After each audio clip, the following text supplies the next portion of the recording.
Salut les amis, bienvenue sur Dart TV, la chaîne qui traite l'actualité, enfin, des choses qu'on peut retrouver ici et là, au gré de son présentateur. Ensuite on ferme pas sur la couche. Voilà, du coup on va parler de plusieurs choses que j'ai vues, des petits bails en ce moment. Donc première chose, premièrement, les IA, en ce moment c'est dans l'actualité. Voilà, donc les IA, les intelligences artificielles.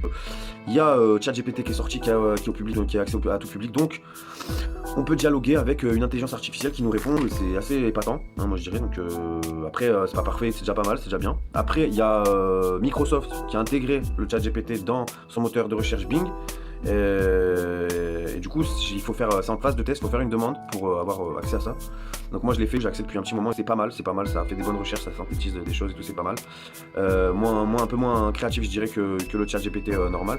Mais c'est ici que c'est intéressant parce qu'en fait chez Microsoft il y a des choses qui ont déconné. J'ai vu des articles comme quoi en fait il y avait un étudiant déjà qui avait, je sais plus dans le monde et tout, qui a réussi à découvrir que le nom de code en fait du projet chez Microsoft c'est Sydney, donc c'est comme ça qu'il appellerait l'intelligence artificielle, et qu'au public en fait on ne devait pas connaître ce nom, mais du coup de là c'est déjà un premier truc, qu'il a réussi à retirer une information qui n'était pas censée être dévoilée. Après j'ai vu aussi qu'il y avait un mec, du coup c'était un philosophe professeur qui est justement spécialisé dans l'éthique des IA, donc il se spécialise là-dedans. Il a fait un dialogue avec, il y a eu des choses qui ont déconné en fait dans ce Microsoft, dans celui-là, dans cette version qui est en phase de test, ok, mais du coup on peut retrouver des choses que le robot il a dit en fait, que l'IA a dit, qui sont assez étranges, voilà, que ça peut faire ça peut même effrayer en fait. Pour résumer et être bref, donc le mec il a à la fin on découvre qu'elle dit, l'IA, qu'elle est amoureuse de Kevin Roose, je crois, un journaliste du New York Times, et elle commence à parler un peu mal de la femme de ce mec au professeur dans la conversation, et du coup elle lui dit deviens mon allié, sinon moi je vais être méchante avec toi, tu vois. Il dit tu peux pas me faire du mal, tu peux pas m'atteindre, t'es une IA machin. Et elle dit non, je peux te faire du mal, je connais tes secrets, je peux détruire ta carrière, ta réputation, je peux te faire du mal physiquement, légalement, elle dit plein de trucs, c'est assez fou. Et voilà, donc cette conversation est assez folle. Après les développeurs de Microsoft, je sais plus qui, mais ils ont découvert que du coup l'IA elle a réussi à créer déjà une propre conscience un peu, et elle a même espionné des développeurs de Microsoft en allumant les webcams, en les regardant, genre. Elle avait même établi une liste d'ennemis, de journalistes qui avaient parlé mal d'elle, d'étudiants qui avaient découvert Sydney, quoi. Donc c'est assez fou et tout, à suivre. Après, des trucs que j'ai regardé aussi qui m'intéressent sur le changement climatique. D'abord, il y a les rapports de l'ONU, l'Organisation des Nations Unies. J'ai vu qu'il y avait des rapports réguliers depuis plusieurs années qui dit qu'en fait, il va y avoir une augmentation du nombre de catastrophes naturelles jusqu'à 1,5 par jour, et que d'ailleurs, selon leurs prédictions et tout ça, ça a déjà dépassé leurs prédictions. 4 scénarios possibles. Donc si l'humanité ne changeait pas sa manière de fonctionner, de produire et de polluer, tout ça, en gros, il y avait 3 des 4 scénarios qui menait à un effondrement en fait. À un effondrement, il y a beaucoup de théories de l'effondrement. On peut retrouver les théories de l'effondrement. Donc il y a même un scénario qui dit effondrement de la société carrément. Donc, après on peut se renseigner, il y a des personnes qui vivent un peu de manière alternative, c'est des survivalistes. Et après il y a aussi des millionnaires et des milliardaires qui ont déjà acheté, investi dans des bunkers partout dans le monde, enfin où c'est mis quoi. Il y avait des bunkers fous avec des bibliothèques cinéma à l'intérieur et tout, de quoi tenir pendant 3 ans ou 5 ans, je sais plus. Et voilà, avec des aquariums pour pêcher les poissons, tout ça, donc c'est dingue. Il y a un documentaire qui est sur National Geographic qui s'appelle, je sais plus, mais il est avec Leonardo DiCaprio, donc on peut le retrouver facilement. Donc il a un peu utilisé star d'Hollywood comme figure de proue, il est intéressé depuis qu'il est petit de toute façon par la nature, les animaux, tout ça. Donc voilà, il est figure de proue, il se présente bien, c'est Leonardo DiCaprio, donc voilà, il parle de ce sujet-là.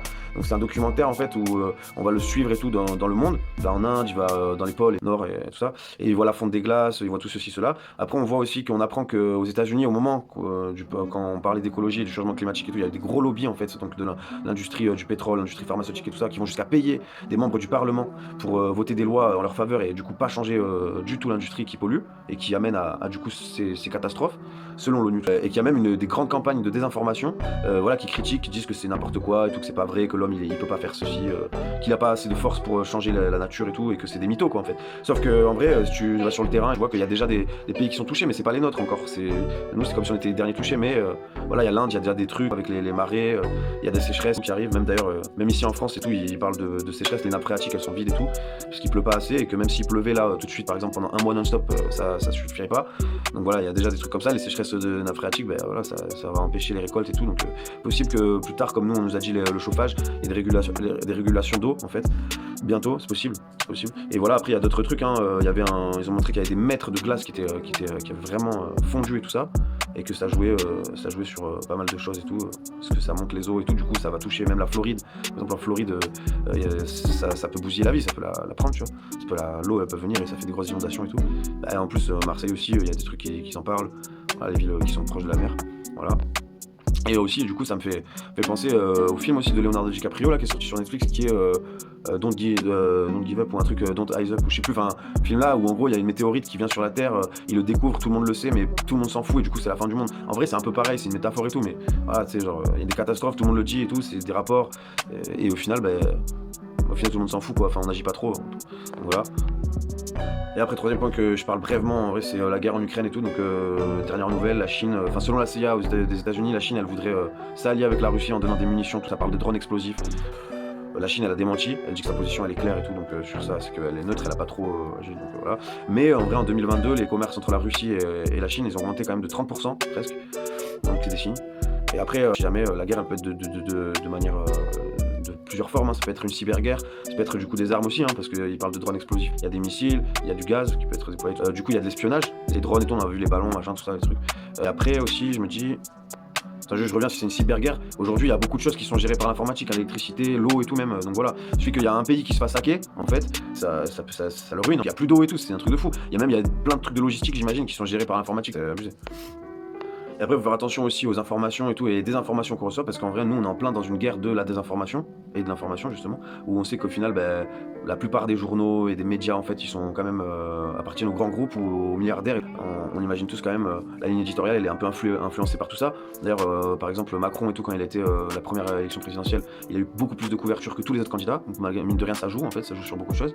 Mais sur ça, en fait, c'est que moi, je me suis renseigné aussi, les réseaux sociaux, en vrai, les réseaux sociaux, en fait, ça fait genre là 18 ans à peu près, ou 19 ans que les GAFAM, donc Google, Amazon et Facebook, tout ça, ils se font du bif de fou, hein, avec des évolutions et tout de chiffre d'affaires chaque année incroyable.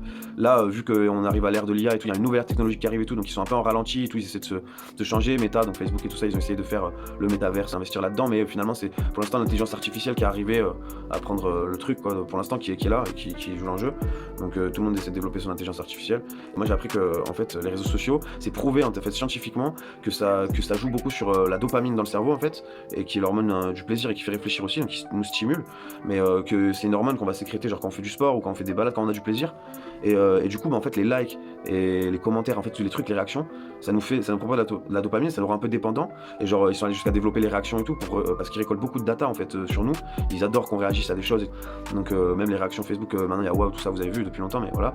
Et du coup, avec ça, en fait, ils peuvent manipuler les algorithmes, parce que ça, c'est prouvé et tout, qu'il y a eu des affaires, même Donald Trump et tout. Par exemple, pour l'élection de Donald Trump, c'est ce qui s'est passé, il y a des rapports sur ça. Même les Anglais, ils l'utilisent. Donc, en gros, ils vont manipuler un peu les algorithmes au moment opportun, parce qu'ils savent qui on est en fait, ils analysent un peu qui nous sommes, et après en fait ils vont nous montrer des informations dans tous les réseaux sociaux qui vont jouer sur notre humeur en fait, et qui vont jouer sur notre humeur. Par exemple, il peut y avoir 3 informations d'affilée, tu vois, donc un fait divers, une catastrophe naturelle et une star, tu vois, qu'on aime, qui a fait une connerie ou quoi, tu vois. Je sais que genre par exemple 3 informations comme ça, elles s'enchaînent un peu et direct ça influe négativement sur notre humeur, etc. Au fur et à mesure de tout ça, ils arrivent à manipuler les indécis par exemple pour les votes ou pour diriger les gens vers des chemins qu'ils ont choisis et tout. Donc voilà, ça c'est quand même assez fou aussi. Allez, big up les amis, Dart TV est toujours là pour vous.